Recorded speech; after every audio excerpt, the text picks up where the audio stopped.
أعوذ بالله السميع العليم من الشيطان الرجيم بسم الله الرحمن الرحيم والصلاة والسلام على رسول الله صلى الله عليه وسلم إن الحمد لله نحمده ونستعينه ونستغفره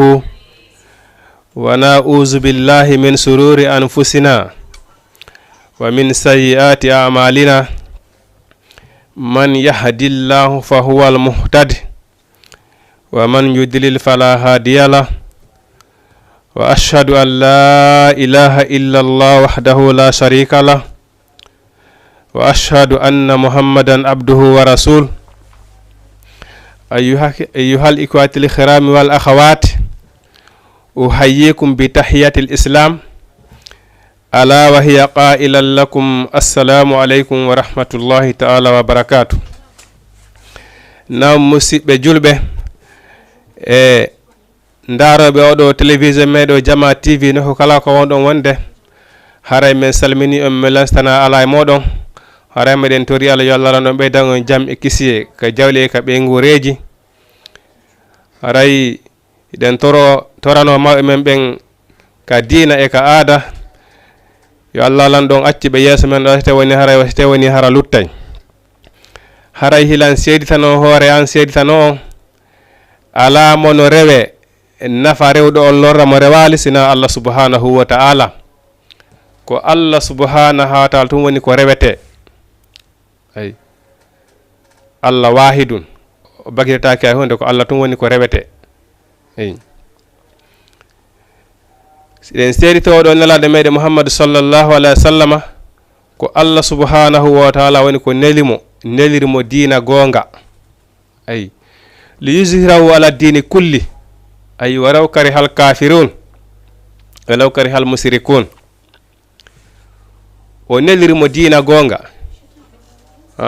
andi Allah subhanahu wa ta'ala inni li yuzhirahu ala dini kulli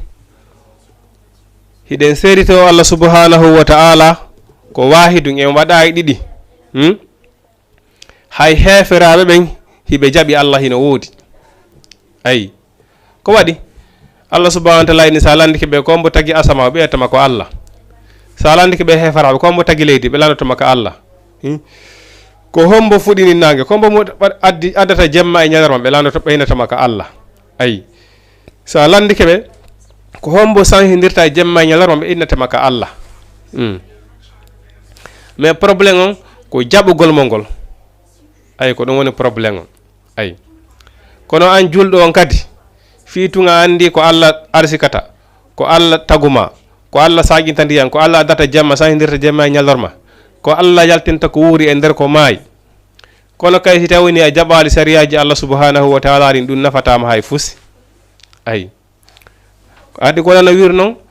faman ata Allah fagadi ata faman ata rasula fagadi ata Allah ko non woni jaɓugol Allah ko jaɓugol sariyaji ɗi Allah subhanahu wa ta'ala yamirmaɗi ay ko non woni jaɓugol nelaɗo Allah Muhammad sallallahu alaihi wasallam ko jaɓugol ko nelaɗo yamirma kon wama atakum rasulu fa khuzuhu wama nahakum anhu fantahu kala ko nelaɗo on addani on ko wi ko ɗum ɗo woni diina jaɓuɗon ɗum iwtirɗon ɓawo makko haray on jaɓi nelaɗo ay ko waɗi hiɗen andi yawmal qiyama aroyay ha satta e jiyaɓe mofte nelaɗe ɗen ɓe yaha yaroygol ka weyndu kawsara ɓe hewta yargol ɗon malayka ɓen ƴetta leɗɗe ko wiyete ɓole janɗi kon ɓe luubo mofte nelaɗe ɗen nelaɗo Muhammad sallallahu alaihi wasallam o ena terteɓe ɓe koye moftande ɓe jiya ndu weyndu ko fi maɓɓe terteɓe ɓe yara malayka ɓen ina Muhammadu la ɓe jeyaka e ma par ce que ɓe sansino ko adduɗa kon ayi ko ɗum waɗi so ini to ko o nelliri nelaɗo liyuzhirahu ala dini kulli fi yo feññin diina gonga kan e hoore diinaji ɗin fop fami e yo e jaka diina no woodi hara ko diina fenande ayi par ce que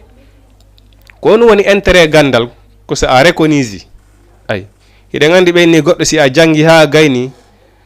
intérêt ko jannguɗa kon ko gollitirgol ko jangi kon sa jangi a gollitira ala important sa waɗi ɗo joni meti e ha a gayni a hendi ko diplôme ji ma ɗin fop a fermi diplôme ji ɗen fof a waɗi nder question a fermi a yaha jooɗoyke to est ce que intérêt gandal ma ngal fe est ce que a yahi intérêt ko jangganda kon la a janggay ha gayna sa hende ko diplôme ma on ƴetta diplôme ma on kadi présenta devant tout le monde devant aduna fof min ko ɗum ɗo mi janggi a faami bon ya hollira kadi ay bon kono kay si a jangi a gollitirali haray intérêt gandal ngal ala ɓen neɗɗo so jangi o ala gollitirde ɗum hino si woni mbabbarondama defte ay bon eɗe gandi nelaɗo mbaɗo sallah alih sallama hazzatul wada o darino wi ha sa baɓɓe landi ko honno nelaɗo o ma eni ɓe jangguɓe bomɓe aroyeɓe ɓawa ɓe jangguɓe bomɓe aroyeɓe ɓawa ay kono kay noho e maaki ɗeɗo mofte maɓɓe feccoto pecce 97 ɗeɗo fopp naatoya yiite ha heddo fedde wotere pet saha baɓɓe ni nelaɗo ko fedde honde naatete alijanna nelaɗo maki yo kala golduɗo no mi goldiri noon hara o sanzali no mi goldiri noon ha mbaydneden tawimo e hoore ɗum ɗon ay bon eɗe wandi nelaɗo sallah sallam mayi kala golluɗo gollal tawi menen min mouhammadou mi gollali ngal mi yamirali yo ngal golle bon ɗum ɗon ko jonitoyteɗo on to yawmal qiyama بعد أعوذ بالله من الشيطان الرجيم هل أتاك حديث الخاسية وجوه يومئذ خاشية عاملة ناصبة أي تصلى نارا حامية أي بوم kono kay woɓɓe ara yawmal qiyama haray ɓe golluno ha hiɓe tampi ay haray ɓe hajjuno ɓe itti zakka ay bon ɓe waɗino pijiɗi 9 kono ɓay tun tawi wona e hoore no nelaɗo waɗiri noon bon no tawa e muɗum taw kala gollal ngal waɗa ta hara ko sabu Allah woni ko waɗirɗa ngal ay na sabu goɗɗo waɗirɗa ay yingo ala toon fusi aɗa ɓayo goɗɗo mante ay hiɗen gandi ɓe yiyato nde Allah subhanahu wa taala ɓe yettunoto ka suratul leyto o inni waɗunoɓe sadaka ɓen ha ɓe gayni ɓe inni o sadaka ko min waɗiran ɗo hay yugol men hay jarama men ɗaɓɓa e moɗon ay ɓe ari ɓe tawi yimɓe tampuɓe soñjorɓe ñamete ɓe ñammiri ɓe ha ɓe gayni ɓe inni men ɗaɓɓa yo wiyo men jarama men ɗaɓɓa joddi sinaka Allah hay remercegol men ɗaɓɓa sabe ko sabu Allah men waɗiri hay son yettali men yette Allah Allah subhanahu wa taala inni sadaka maɓɓe on wonali sina alijanna ko ɓe wittirta sadaka maɓɓe on ayi bon no jeeya e laɓɓingol golle ɗen hala ko waɗirta ko sabu Allah wonɗa waɗirde yingo ala e muɗum ayi par ce que bon hara e hoore ɗum kadi hiɗa gonɗini Allah hiɗa gonɗini nelaɗo Muhammadu sallallahu alaihi wa sallam ay ko waɗi kala gollal ngal waɗuɗa si a tawinta a gonɗinali Allah ay a gonɗinani nelaɗo ɓe maaki golle maɗen ɓante feƴƴata hayga kolɓulle ma ay ɗe ɓantataki hay sabu hay embere cuɓal nde tawde no neɗɗo on kala ko o golli si tawini ko gollal moƴƴal ko ɓantete ɗum ko asamaw ay windene toon mandine bon ko ɗum waɗi nelaɗo maaki jokke jangguɓe ɓen kono ndaare ñentimɓe sunna nelaɗo Muhammadu sallallahu alaihi wa sallam jokkon ɓenɗen ay sabu ko alqur'ana e sunna ay ko alqur'ana e sunna ko ɗiɗo ɗiɗi waadi alqur'ana wata yaade acca sunna ko ɗum si Allah subhanahu wa taala o wi laysal birru enen dewal ngal laataki tun an tuwallu wujuhakum qibalal masriqi wal maghribi ay fii tun on juuli ay fii tun mi darike mi saliki mi juuli dewal ngal laataki ɗum ɗon tum ay bon dewal ngal ko jeeyangal e martaba e dewe ɗen fami kono laataki fii on juuli tun ko ɗum ɗon tum woni dewal ay laysal birru an tuwallu wujuhakum qibalal masriqi wal maghribi dewal ngal laataki fii hiɗon fewtini geece monɗen tun funnange e hirnange mana fi on juuli tum la ay walakinnal birru ko honnum woni dewal man amana billahi ay ko kala gonɗinɗo Allah ay ko gonɗingol Allah ngol taw ko ɗum ɗon woni dewal ay wa abdullaha mukhlisina lahu dina ay ko rewgol Allah subhanahu wa ta'ala hara hinno laɓɓinani mo dina kam ay wa abdullaha mukhlisina lahu dina ay rewa Allah subhanahu wa ta'ala hara hino laɓɓinani mo dina kam ay laysal birru an tuwallu wujuhakum qibalal masriqi wal maghribi ay dewal ngal laataaki tun fii on salligike on juuli bon kala gollal ngal waɗuɗa ko taw hareɗa gonɗini Allah subhanahu wa taala kono kay andi jaga ko goɗɗo daro ina en fof meɗen ko en julɓe en fof dow ko en julɓe ko Allah woni julɗo ay ɗum ɗon tun yonaali kono kay si tawi woni ko a julɗo a gollitiray a gollay golɗe julɗo ay no ɓe wiri noon julɗo wujjata ay fenata toñata bon ñamata lakkere goɗɗo janfotako bon zinata e ko kala ko tawi hino no aññini kon kala ko tawi ɗum ɗo hino aññini dina kan hino haɗi no ɓe wiri noon wo kon wona Allah subhanahu wa taala no atta hutu hasiruna bewinoji ɗin hino ɗuuɗi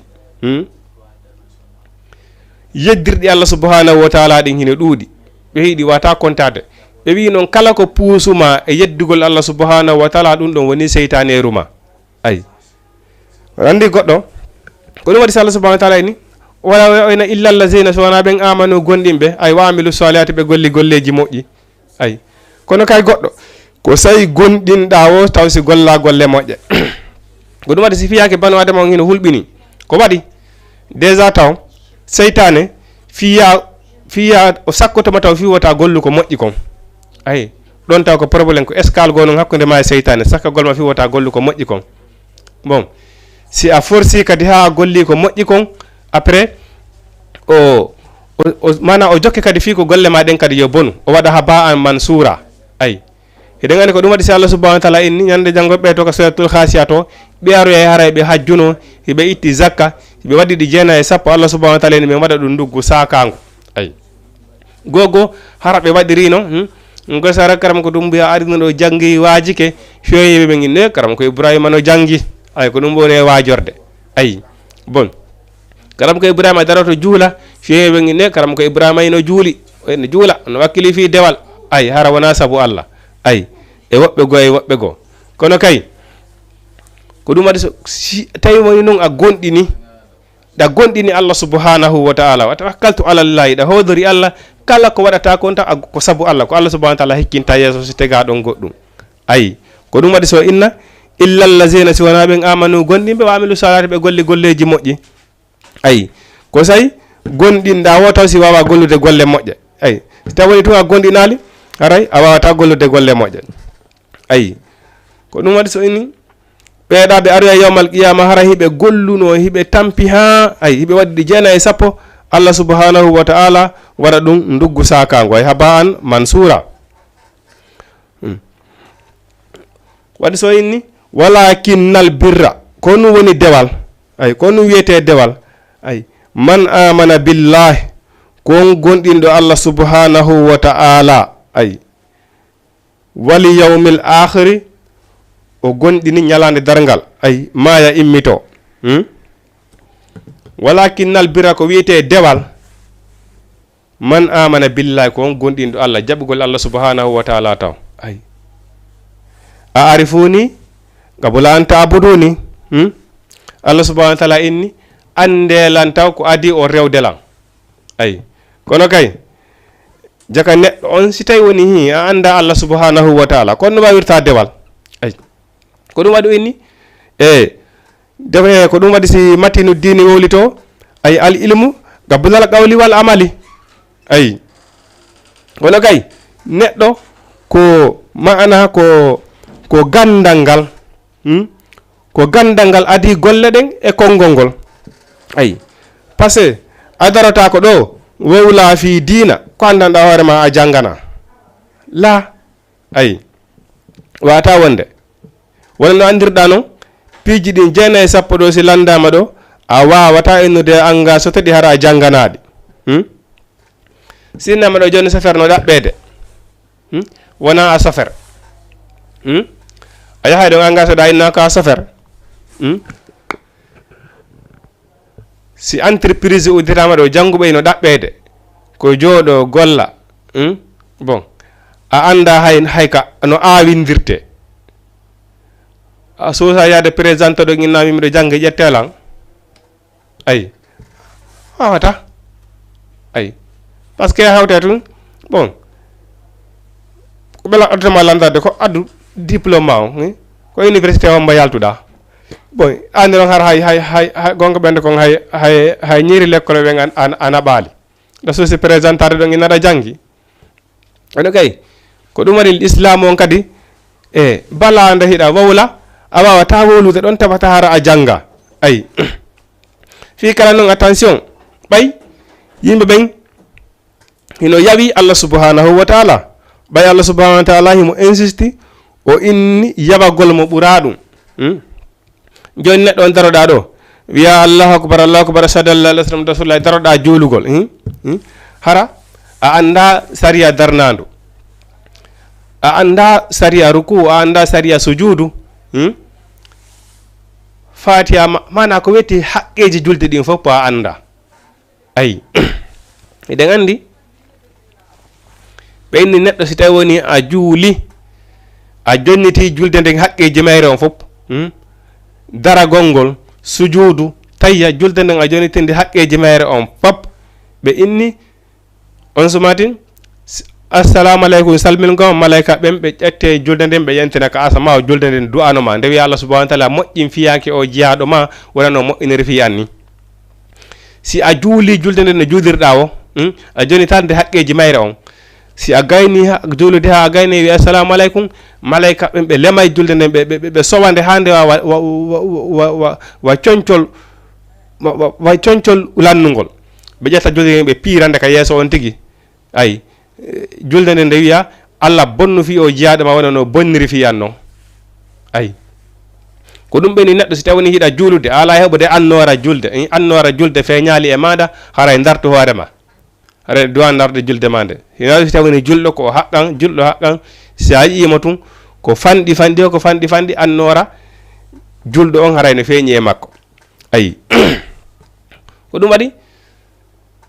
si Allah subhanahu wa ta'ala insisti o ni yawagol mo ɓura ɗum argol tun e diina kam naata poro paranno hara anda fosi ay ɗo joni exemple ɓay ko ɗum anduɗen si goɗɗo mayi ɗo joni ma duwa alluje ma si ko wonɗo e hottude suudu ɓeyna karndeni ɗo jangande mo qur'ana ɓay si Allah lawno jaɓi karamo koye Ibrahima andi si yahi ɗon joni no gasa ko fanɗi o semmi lu heɓata ko mi watta ka jiifa mi yaha no gasa mi hawroya toon joni ɓay ko defte sendade bon ina tawi kadi o jangira goto ko je fotte mo kala kamil won timmi no gasa mi hawroya toon e suratul bagara no gasa hara ko mi naɓano jande mi jangi toon duuɓi sappo mi ronku feƴƴude suratul tabara mi yaha mi hawroya toon e juju tabara ayi mi tefata mi molo mala no ɗen mole mala mi feƴƴa ayi bon nde tawde noon si ko ɗum waɗi Allah subhanahu wa ta'ala ni heewi wonɓe janngude alqur'ana tawara ko bakkatu wodani ɓe goɗɗo nde tawde hara alqur'ana si a fonti Allah subhanahu wa ta'ala ni sa jangi alif goto ɗa mari baraji sappo laamu goto ɗa mari baraji sappo ayi Allah subhanahu wa ta'ala ni heewi wonɓe janngude alqur'ana hara ɓe mara e muɗum si wona bakkatu ko honto noon goɗɗo janggata alqur'ana o heɓa bakkatu ko so tawi woni a jangiral no ɗe cippori noon warattiril qur'ana tartila jangire alqur'ana no de cippori noon ndare alqur'ana aya kala a tawa hino woodi ko fuɗɗi no woodi safe alqur'ana hino waywa autoroute hino waywa code de route si a nangi ɗo appayage code de route bon ɓe yettoma sari ɗo ko virage sa hawti ɗo forcé degré ko ma virage a alqur'ana on no mari ɗum bon ɓe yettoma ɗo si a hewtiɗo ko forcé ko ma daroɗa alqur'ana o ɗo janggote alqur'ana ko hawjiɗa sa hewti ɗon ko ma dartoɗa taw foofa ƴetta foofa ngo sa hewti ɗon a darato obligatoire ayi bon no wodi alqur'ana kadi nokkel go si a hewti a darotako ɗon kadi ko ma feƴƴa bon ko ɗum Allah subhanahu wa ta'ala inni ɓen janngoɓe alqur'ana de jippiri noon waɗata alqur'ana ta'ala huwa allazina amanu ko ɓen gonɗini alqur'ana o waɗanta gol alqur'ana tun jangiran no jangiri o la si a jangiri alqur'ana no jangirɗa o ko bakkatu ko ɗum heɓata ɗum neɗɗo on ko angal janggol alqur'ana on ko angal wakkilorgol qur'ana no wakkilori piiji aduna yankeji ɗin noon ayi illa so wona ɗum la hay si tawi woni hara ko jujju amma rek woni ko jannguɗe a katta ɗum ɗon ɗaatire ayi gollitira ɗum ɗon bon kala ko janguɗa ka to ɗum ɗon ɗaatire hara sa dareki yeeso Allah parce ko waɗi Allah subhanahu wa taala wona gandal ɗuɗugal ngal o ɗaɓɓata ko laaɓugal ngal ay gonɗina Allah subhanahu wa taala ay ko waɗa so inni to ko ɗum waɗi so inni to ka suratul asri to haysi tawna suratul asri on tun hara ko suratul asri tun wonno ko cippirano e hoore mofta ɗen ɗum ɗon tun yorino ko wagitore ay innal insana la fi khusrin illa allazina amanu wa amilu salihati wa tawasaw bil haqqi wa tawasaw bis sabri o wi banu adama neɗɗanke foppu ko perdu ɗum si wona homɓe illa allazina amanu si wona ɓen gonɗinɓe ay wa amilu salihati ɓe golli golleji moƴƴi ay toujours ko yewtude nanen kon neɗɗo ko sa gonɗini Allah subhanahu wa ta'ala ko sa jaɓi Allah subhanahu wa ta'ala si wawa gollude golle moƴƴe joni an ɗimmoma pellet mo wonɗa wurduɗa kala ina ngari ɗa andi pellet on adema no ma a mayiray no o mayirta noon ko si yaway walla neɓay a nawniray no o nawnirta noon eɗa andi pellet ko Allah taguma ko Allah taggi o a anda ko duuɓi jelo Allah happama a anda ko duuɓi jelo Allah happani o siɗa anduno ɗum hiɗa andi ɗum pellet hiɗa andi no Allah subhanahu wa ta'ala yewtino kal qur'an o wi'i rewiri Allah wasi tawi woni an wonɗo rewde Allah subhanahu wa ta'ala hiɗa reni Allah subhanahu wa ta'ala awa andude an o jihaɗo si tawi woni a rena Allah subhanahu wa ta'ala kañum hino renuma e rewira noon Allah rewira Allah wasi tawi woni pellet bimbiɗa andi a mayay ay si a hoolori noon Allah subhanahu wa ta'ala est ce que a yahay a habboto musidɗo ma e lawol agressamo jattamo jawdi siɗa hooli Allah subhanahu wa ta'ala esi a fewjano musidɗo ma janfore ay siɗa gondini Allah subhanahu wa ta'ala esi a ño'ay goɗɗo attention wattanen yila ala ka worɓe ala ka rewɓe hiɗen jogui probléme enen ka weeti hande ka ilandema 7 heures à 7 heures ko kaari no waɗini tun kaari no waɗini kaari annaali ko kaari wi Allah subhanahu wa ta'ala maki nelaɗo maki jogongal ɗengal ma sabu ɗengal ngal ko piyori wonande ma on o jihaɗo ɗengal ma ngal o ma ñamude ngal luttune e kus ay ha o ya sahaba gande o wi nelaɗo ene yawmal qiyama men nangito banu adama kayo nangitori e konngol ngol o wowli nelaɗo maki ene yawmal qiyama ese jihaɓen suƴƴitoreyte gecce maɓɓe ɗen ko yite jahannama sina sabu ɗi konkuɗi maɓɓe nelaɗo sallllahu alayhi wa sallam ɓe maki ñoore baddi gañanendi konnaguyagal haasodirgol ɗum hino ñamira moƴƴi aden wona andirɗa noon yiite no ñamirta huɗo yorko joni calculi ilandema bimbi 7 heures à 7 heures ko jale woni ko ñowɗa par ce que ɓeyni neɗɗo kala ko wowluɗa e ɓaawo makko kala ko wowluɗa adema ɓaawo makko mana haray a ño'imo ayi bon asa bajon lande o ini nelaɗo si tawi noon komi wolimi konko wonde muɗum nelaɗo maki ko ɗum ɗon ko ɗum noon koye woni ñoore ko ɗum woni ñoore mana kaari ko wujjow kaari wujjay kam yaral kaari wujjay e ɓaawo makko ay simo dari mi susta wowlude eyi a ɓayle o wujjay nelaɗo maki ko ɗum ɗon noon woni ñoore ko ɗum woni ñoore ko wowlugol adem siɗɗo makko andanɗa hoore makko o yiɗa nande ɗum e hoore makko par ce que gujjon o yiɗa nande hino inne kaari ko gujjo si kaari woni fenowo o yiɗa nanude innude kaari ko fenowo ayi ɓeyni amma noon si tawi woni konko wowluɗamo ɗon kon o ondamo ɗum haray ɗum ɗon a fenoyi hoore makko haray wona ñoore sa wi karam ko Ibrahima wujjay tawi mi wujjata a faami ɗum ɗon a ño'ala a fenoyi hoore am amma noon si tawni mi waɗay ɗum haray a ño'an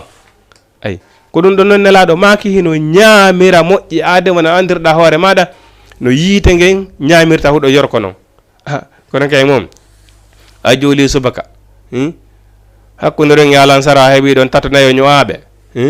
a jooli gueeƴe a jooli fana hakkunde ren yalan sara heɓi tatanayo ño'aɓe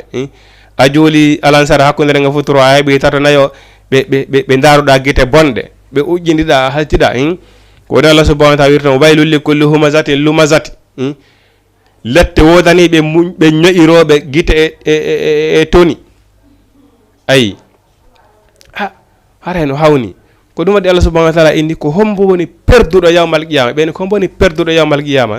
ko arono do hino hori hino itti zakka hino juuli ay ariya tawa hida nyowno goddo hida fenuno e hore goddo hida fewjuno no goddo jam forte ma hida pino goddo ay sigari don piiji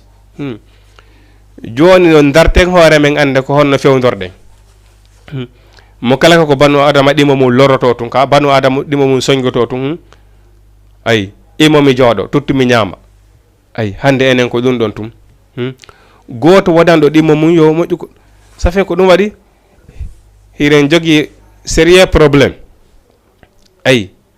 ko wadi Allah subhanahu wa ta'ala ndare ngene ko suratul maida to o inni yimbe si tay woni bo woni yimbe bombe yimbe be moƴƴindirana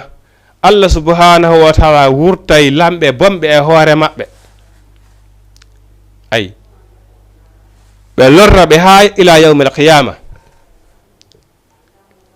ko dum wadi hande enen yimi den do dartude hoore men moƴƴa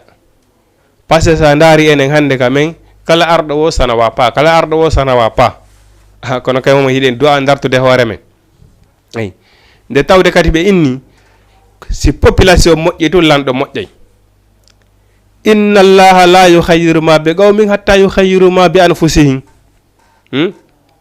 ha hande japonais jo arali laami en kamen ha hande américain jo arali laami en to wonbe laamade mbi fof ko be men ha hande étranger jo ara laami en kamen ko be men wonde nge laamade ay kono kay si lambe men be moƴƴali haray ino haani enen kadi ko darten hoore men sabu Allah sara ini inna allaha la yukhayyiru ma bi qaumin hatta yukhayyiru ma bi anfusihim Allah subhanahu wa ta'ala sansata ko bone wonde hoore be sansena hoore mabbe ay noggo wito son woni yimbe ayindirambe yimbe hasondiraybe konnangirambe bandanda hoore ma a yidanta musiddo makko yidanda hoore ma kon o inni o wurta yimbe bombe hoore modon be ara be tegay hoore modon piji sattude yanare mara on wawata ittude abadan ay ara fusi ko wawdon ala o wurta yimbe lambe bombe hoore modon ay kono kay haani ka darten hoore meden onni walakinnal birra ko honno woni ko mbo woni gondindo Allah subhanahu wa ta'ala man amana billahi ko on gondindo Allah wal yawmil akhir o gondini nyalande dargal pelletti mi maayi pelletti mi immintinte pelletti mi dareto yeso Allah subhanahu wa ta'ala o nyaawalan o landitolan golle an den boni moƴƴi ay no ko Allah subhanahu wa ta'ala ka suratul nisa to nyande o jihadu adduya tay ko golluno ko moƴƴi kon fof no présenta ko golluno ko boni kon fof no présenti o toroto o ina yo Allah subhanahu wa ta'ala woddindiri hakkunde makko e golle makko bondere wona woddindiri hakkunde funnange e hirnange tawni golle makko den ko golle bonde ay be wi non hay hata dum woddi ay ko tori den Allah subhanahu wa ta'ala en dare yeso Allah subhanahu wa ta'ala nyande jango e tawara golleji monni ko golleji moƴƴi Allah subhanahu wa ta'ala yidi yarli ay passé awawata ala ka rectifier ay ala ka rectifier hay nokko ay den tori Allah subhanahu wa ta'ala yo Allah newnan hara golleji monni ko golleji moƴƴi ay yeso Allah subhanahu wa ta'ala ko dum woni wal kitabi o gondini deftere den ay wan nabiyina o gondinda kadi annaba ben ay gondini annaba ben wa atal mala ay okkitira jawdi ma den kadi ala hubbihi e hoore yidugol jawdi din konko okkuda don kom ay safe ko non Allah subhanahu wa ta'ala fala wolde do mana ko woni jullo ko gondindo Allah gondini nelabe nelabe fop mabbe ide ngandi diya moftaaji arandi be gondini nelabe fo hayde ke nelade Muhammad sallallahu alaihi wasallam be ni be jabali on don tay ko no woni problème hanko nabe Allah subhanahu wa ta'ala ay a gondina nelabe fop bon jonnon wa atal mala ala hubbi tawde neddo on ko kala ko okkuda do kon ko dum don marda yawmal qiyamah ay jawdi mandinde durude amara ton intéressina ko nyaamuda ma ko soodiɗa wattiɗa. Bon si a darniɗo biljinji koye chambre goto walata. Ayi bon kono jawdi ma ni a mara intéressé na ko ittuɗa sadaka kon ko hekkinɗa yeeso kon ko waɗi Allah subhanahu wa taala inni ko hombo woni ƴoƴuɗo ko gollanɗo ko woni ɓaawo mayde kon. Ayi tifa ko gollanɗo ko woni ɓaawo mayde kon o inni wa atal mala ala hubbihi zawil qurba okka e jawdi manni ko ɓurɗa yiɗude ko honɗum o faala woni ɗon ko kala ko ƴettata okka musidɗo ma ya andu an kadi sara ko an okkano ɗum a jaɓay. nayi mi watta kun dolo ko ganduɗo ha mi anda joni mi itti botte makko mi considéra kun hande kadi mi ƴetta kun ɗo mi okka ay haray okkaki. siko ñamete koko mi andi peleti ko ɗo mara mi ñamata ko ko ala nalan change mana koko mi tawi ɗum ɗo hande kadi mi hittina fi muɗum konko ɗum ɗo mi ƴetta mi natalan ƴettude waɗa sadaka. ay la ndaare ko ɗum hay Allah subhanahu wa taala ndaare ka ettugol muudoto nde ɓe wino goɗɗo si a hoori ha suumaye maayi sa etali muudo haray korka ma kan hino wengi ndaaru ko o wi kon ko ñamete mo ñamuɗa on ko on etata muudo. ayi si a ñamiɗo tawi woni mara ko ñamuɗa kon kilo on ko 500 jarata ko kon ɗon ñamuɗa ha suumaye maayi a wawata yahude soodoya maaro mo kilo ko 250 walla 300 itta kon ɗon muudo hara a gondina Allah subhanahu wa taala hara a waɗali ko moƴƴi kon kana ka yiɗana hoorema ko moƴƴi kon waɗana Allah subhanahu wa taala ko boni kon o jaɓanama ɗum la yuminu ahadukum hatta yuhibbu li akhihi ma yuhibbu li nafsi. ɗum wonanta gonɗinɓe ha tawa ko yiɗan ɗon hoore mon ɗon kon ko ɗum yiɗanɗa musidɗo ma on. an sumaye fof ko am ko kilo ko maaro ɓurko serde prix kon koko ñamata hewta ettugol muudo ndaara hoy ko prix kon itta kon ɗon sadaka ko hoorema wonɗa e janfade. ayi a gonɗina Allah subhanahu wa taala ay ko ɗum woni wa atal mala ala hubbihi okkitira jawdi ndi ɓurɗa yidde ndi. ayi homɓene woni ko kata ɗum zawil qurba jomiraɓe ɓattodiral. sadaka kadi sa ittay ko kawtal ma ngal woni ko attorta. ay naya ƴettu sadaka ma on naɓa okkitoya ka ho iti acca kawtal ma ngal. ay sabaɗo ko e kawtal ma ngal woni e nafidirde ko onon ɗiɗo woni e loridirde. ayi ko ɗum waɗi ɓeyni haqqe kawtal hino hulɓini ko ɗum si Allah subhanahu wa taala wi to wo yawmal qiyama kala hisoyiɗo haqqe kawtal muɗum o jewete e mala ɓen. ayi ko ɗum waɗi sadaka sa itta yo kawtal ma ngal duwaɗa attorde. ayi wal yatama e alyatima ɓen. ayi alyatima ɓen on digana ɓen o kadi wal masakini e miskina ɓen wabnu sabili on sa e yimɓe torotoɓe ɓen noon kadi ɓiɓɓe laayi wonoɓe korlayi no toroɓen okkora ɓen ɗon kadi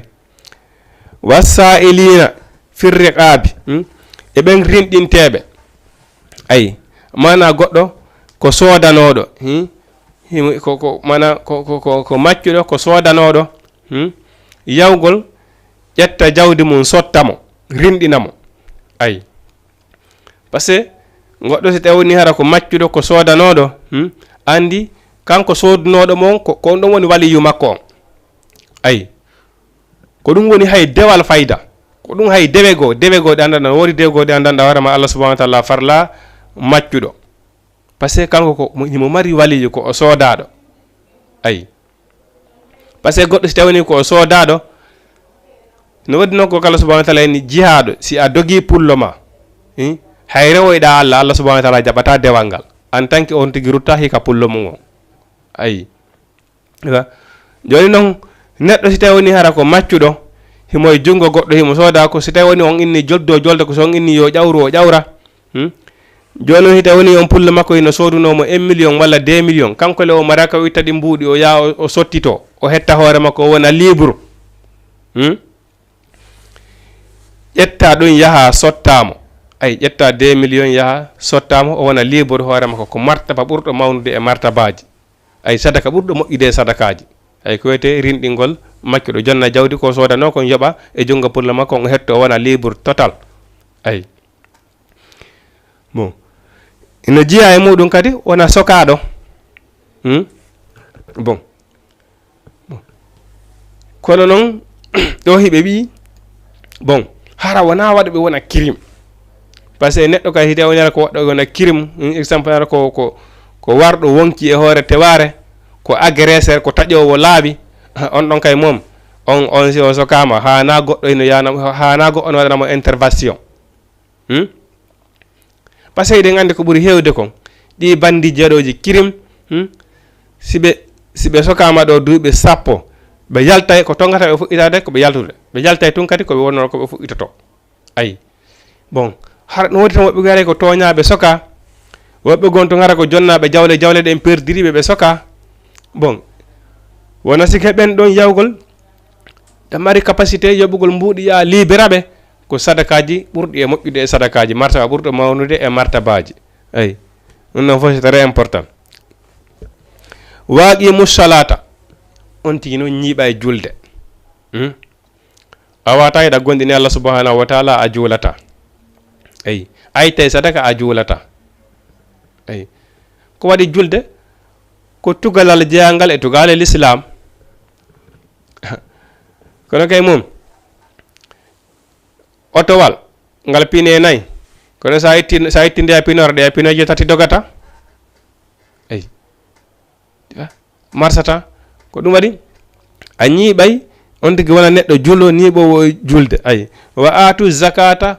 on tigi kadi wona ittowo zakka mana so jawdi ma ndi a heeɓi jawdi a farlike ka ittata zakka itta zakka ɗum ɗon wona karanko emen towɓe gande ɓen si ɓe landama haray ɓe andi ko ha honto jawdi sidi timmi ɗon woni ko nayi woni ko dammi ay woni ko haalisi ɗum no fof haray ɓe andi ko ha honto haray hande kadi jawdi ndin jakka farlike ndi ayi wal mufuna bi ahadin iza ahadu e ɓen hunnoɓe ahadiji ɗin si tawi woni ɓe aadodama ayi ɗo kadi attention ayi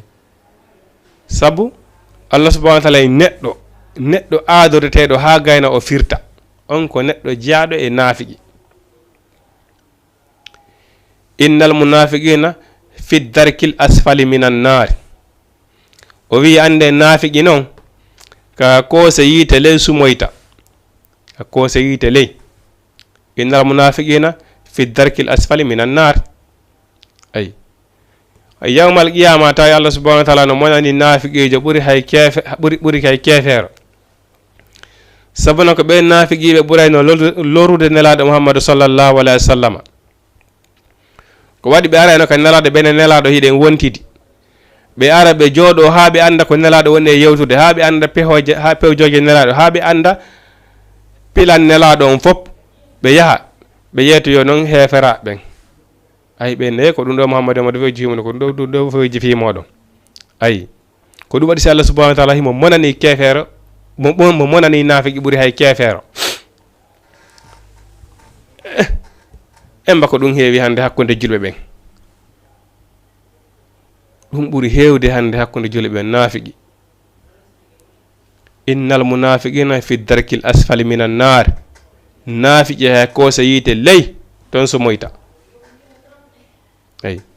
keefeero on wona to ɓeyni kamɓe de sino tan inana yaltugol ko keefeero on ay yawmal qiyama naafiqi e keefeero sino tan inana intervention ko keefeero naafiqijo la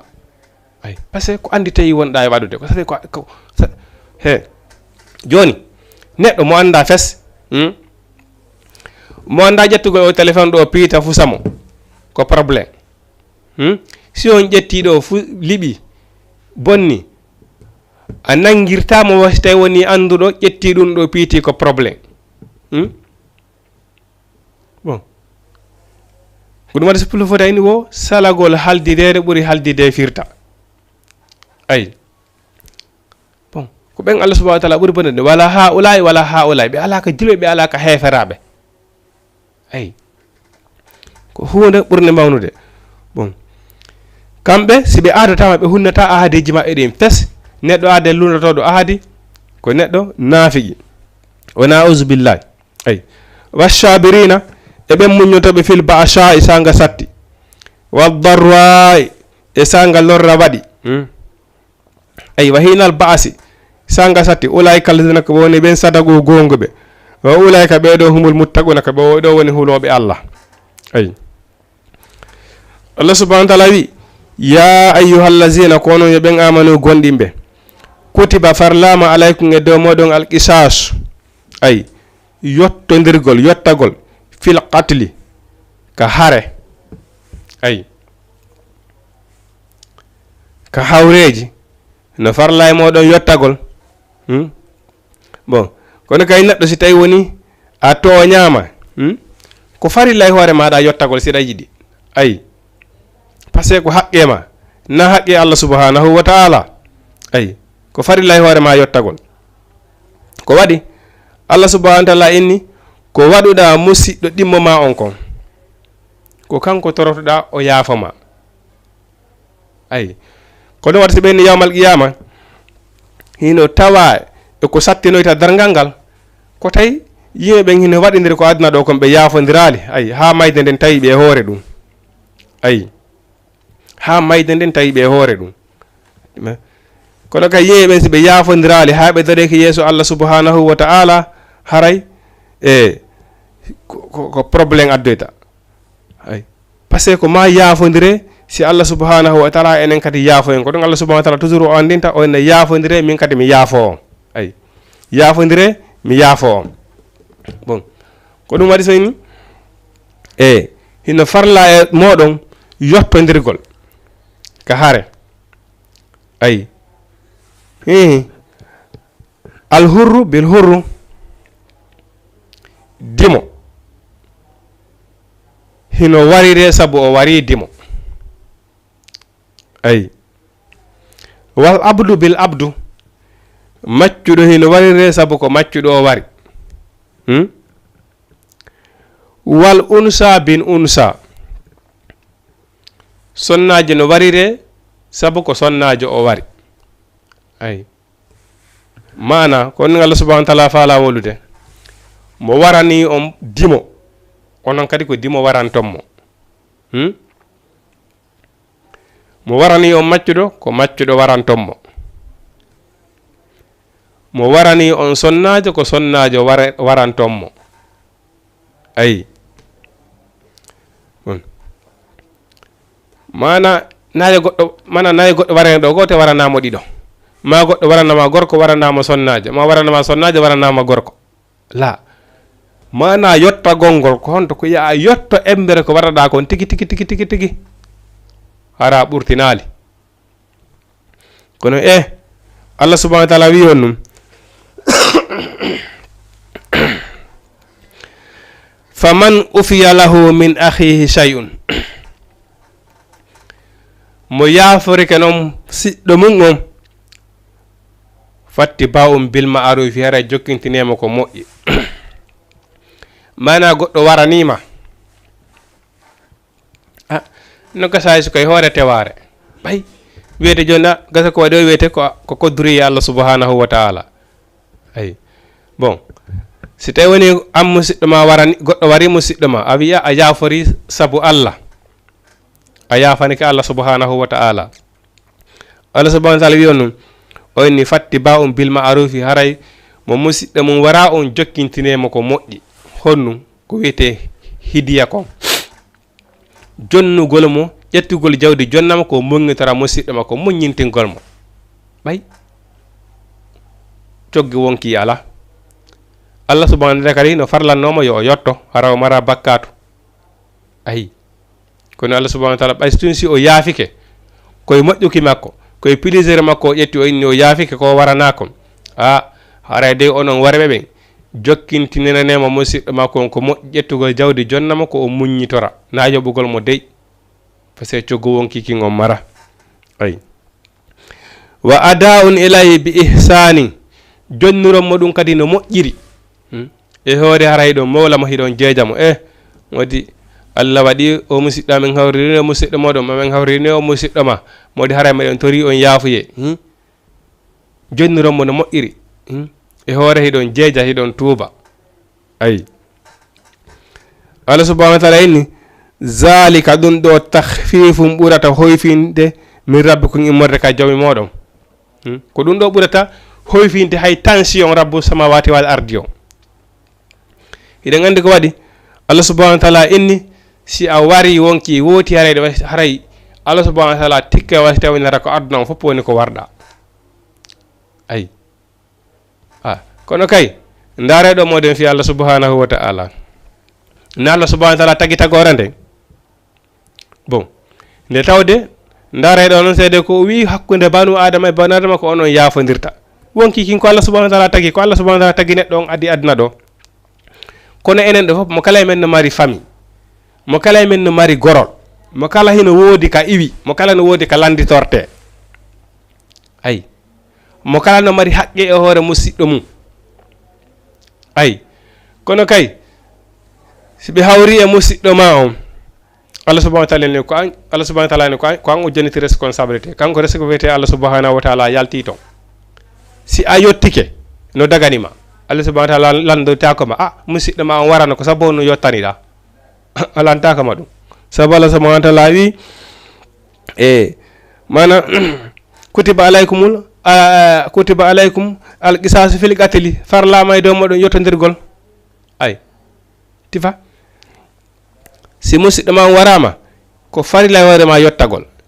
si a muññike kadi ka muññina ɗon Allah subhanahu wa ta'ala kan kadi o muññike ɗon ay ndaare noon tel manki ko tawdete hara si tawi woni wonki aden ittama e hoore teware ay harane Allah subhanahu wa ta'ala araniki ko Allah subhanahu wa ta'ala tel manki ko tikkata ɗon kon ndaaru o wi si tawi woni jiha ɗon o yaafike warana ɗon si o yaafike hadiya ko jonata ɗon kon jawdi ko ƴettata jonna musidɗo makko on kon fi yo muñitor musidɗo makko on Allah o inni darde o wi ko ɗum ɗon ɓurata hoyfinde ko ɗum ɗon ɓurata hoyfinde jasinde tikkere nde Allah subhanahu wa ta'ala tikkinde wa rahmatun e yurmede kono joni non ndaare ɗo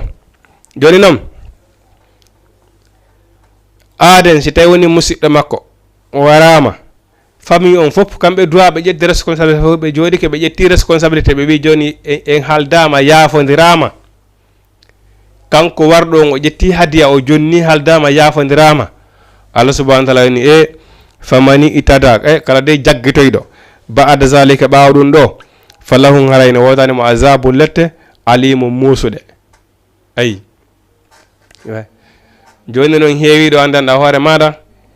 wareteɓe ɗo bon duuɓi 10 ɓaawo famille maɓɓe goye immoyo minen aada men no warano men yottoto ayi kono Allah subhanahu wa ta'ala wi si tawi woni yaafodirama hande kadi kala memmintinɗo goɗɗum go ɓaawo ɗum ɗon haray on tigi no mari lette musuɗe ayi wala ko hino wodani on fil qisasi ka waridiro hayatum wurnugol ayi ya ulilal babi onon jomiraɓe haqqillaji la allakum no gasa onon tattaquna on hulay Allah si adem hawri adem musidɗo ma o warimo da mari droit yottagol Allah subhanahu wa ta'ala wi si a yaafike mo mana hino way hande ko hino way hande ka tawni ko an wurni on ɗon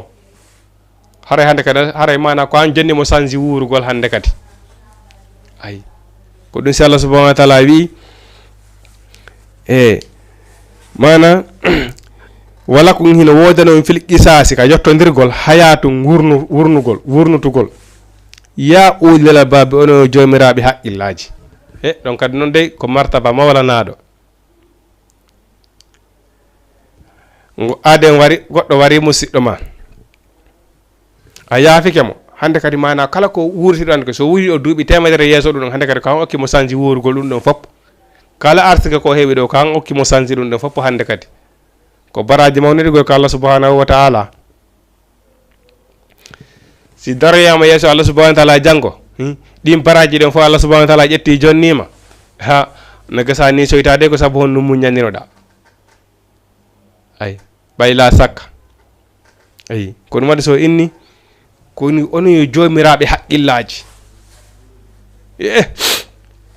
ayay ɗo hande goɗɗo ƴetta ɗo machine mum ya tappa ɗo goɗɗo e hoore lawol no gasa hay o tewaki o waramo si tawi woni autorité on yawali hewtude a faami hoɓɓe go hara wona hay musidɓe wara ɗon hara ɓe ƴetti kaaƴe leɗɗe ɓe luubo on tigi ha on tigi maaja ɗon ay ɓe safari ɓe dogirta hakkil windirete accident ñande be ñande ɓe ƴetta mon ɓe luubomo ɗon ha maaya no gasa hara o tewaki accident o ay ifa no gasa hara o hara wona hay musidɓe wara wen ari luubimo ɗon ha o maayi ifa si goɗɗo warama ko musidɓe makko ɓe mari droit yottagol ifa ko ɗum waɗi so ina wala ko hino woda noon fil qisasi ka yortinirgol hayatum wurnugol ya ulil albabe no jomiraɓe haqqillaji la allah kun no gasa onon tattaquna on hulay allah ay non Allah subhanahu wa ta'ala wi kutiba farlama alaykum e dow moɗon isa hadara si fewndike ahadukum goto kala e moɗon almawtu mayde in taraka ndew accata hayral wasiyata ko ɓuri moƴƴude wasiya lil walidayni ay wonande jiwimoɓen wal aqrabina e ɓe ɓattodirɓe bil ma'rufi no moƴƴiri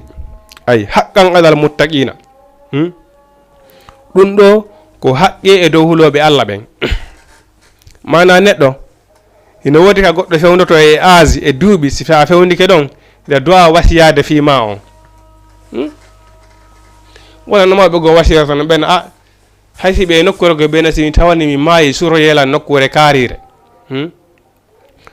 onon ɓe gurande si maayi jawdi andin ko ni e ni mi faala yon sendiri a simi maayi onon ɓe gurande ko ni e ni mi faala yon wuuriri neɗɗo ɓeni wasiyo fiyaki ma on ka gurdam ma bala hiɗa maaya ayi sina ɗum si tawani ko jawdi accuɗa bon si a maayi hande kadi ɓe wawi ƴettude ɓe waɗa ko ɓe faala hala nano yiɗirno ɗano ayi kono kay neɗɗo ida dowa wasiyade fiyaki ma on ka gurdam ma ɗo bala hiɗa bala hiɗa maaya ayi ko ɗum waɗi so inni kutiba farlama alaykum e dow moɗon isa hadara si fewndike ahadukum goto kala e moɗon almawtu mayde in taraka ndew accata hayral wasiyata ko ɓuri moƴƴude e wasiyo lil walidayni wonde jibiɓe ɓen wal aqrabina e ɓattodiraɓe ɓen bil ma'rufi no moƴƴiri haqqan ɗum ɗo ko faɗɗi ɗum alal muttaqina dow huloɓe Allah ɓen faman baddala kala on wattutuɗo ɗum ba'da ma sami'ahu ɓa o nani fa innama ismuhu andu bakkato on ko farli allah zina ko du ɓen yubaddilunahu wattutuɓe ɗum ɗon ayi so goɗɗo hewti kam mayata o wasiyike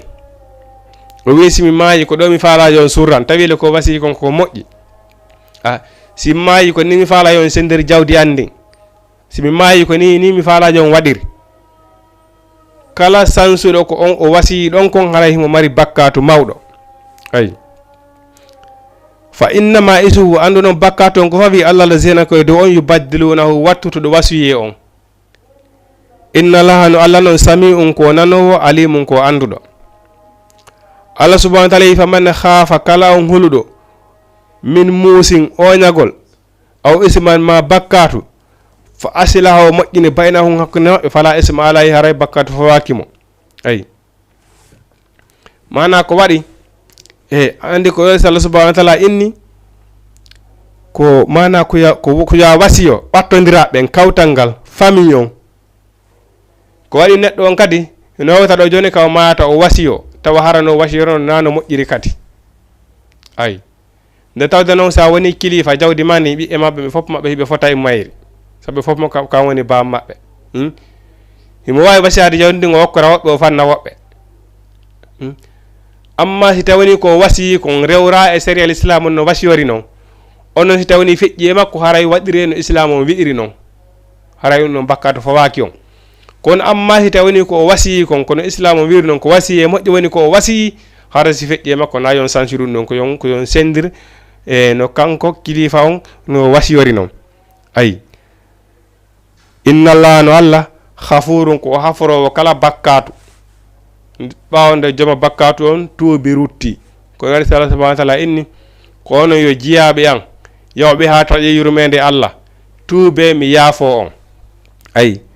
inna la nalla khafurun ko hafranowo rahimun ko yurmeteɗo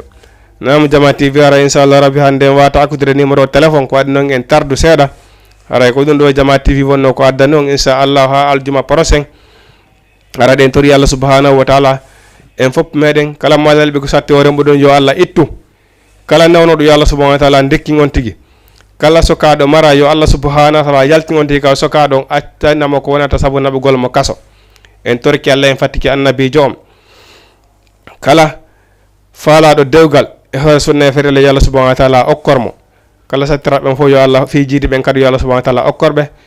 musidɓe wonɓe leyde janamɓe tawi ɓe sattira fi kaydijo yo Allah subhanahu wa taala newnanɓe kaydiji ɗin kala faalaɗo wayasude wayasi laaɓuɗo ɗaɓɓugol gurdan arsike yo Allah subhanahu wa taala newnan on tigui wayasi on Allah firtane kaɓanen kata dende en ala wata dende en kata e kasara danda en saabu gagne bone iblisa ونمت لا إله إلا أنت سبحانك إني كنت من الظالمين وانت ربنا آتنا في الدنيا حسنة وفي الآخرة حسنة وقنا عذاب النار ربنا آتنا من أزواجنا وذريتنا قرة أعين واجعلنا إماما اللهم صل على محمد وعلى آل محمد كما صليت على إبراهيم وعلى آل إبراهيم على أزواجه وذريته إنك حميد مجيد أقول قولي هذا أستغفر الله لي ولكم السلام عليكم ورحمة الله تعالى وبركاته بسم الله الرحمن الرحيم الحمد لله رب